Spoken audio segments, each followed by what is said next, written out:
Once, in a quiet town, there was a 15-year-old boy named Rafi. He always sat on the last bench in class. His clothes were old, his shoes were torn. He never spoke much. The teachers often ignored him. The students laughed at him. Some even called him the invisible boy. Nobody knew that Rafi walked 3 kilometers every day to reach school. Nobody knew that he worked at night in a small tea shop to support his sick mother and younger sister. Nobody knew that every night, before sleeping, he stared at the stars and whispered, "One day, I will become a great scientist. The world will know my name." One morning, a new science teacher arrived. Her name was Miss Tara. She was kind but sharp. On her first day, she noticed Rafi sitting alone at the back of the class. She walked to him and asked, "Tell me, what do you want to become?"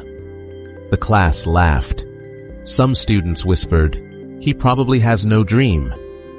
But Rafi looked up and replied quietly, "I want to become a scientist. I want to discover something big, something that can change the world." The class became silent. Miss Tara smiled and said, "Then you must sit in the front row from today." Dreams like that need attention. From that day, everything began to change. Miss Tara started giving Rafi extra lessons. She brought him science magazines and old textbooks. Rafi read everything he could find. He stayed up late, studying by candlelight. He asked questions, solved problems, and dreamed of inventions. But the road was not easy. Some nights, his mother had no medicine. Some days, there was no food at home. One winter, Rafi fell sick, but still walked to school in the cold wind. His hands were frozen, but he still held his books tight. People said, "Poor boys do not become scientists." Rafi said, "Let me prove that wrong." Years passed. He faced rejection, poverty, failure, but he never stopped. He got a scholarship to a big city university. He lived in a small hostel room, often sleeping hungry. But in the lab, he was alive. He worked day and night, doing experiments, building things, testing ideas. One day, after years of effort, he made a breakthrough. A small but powerful invention in clean energy. His work was published in global journals. Awards followed. Universities invited him.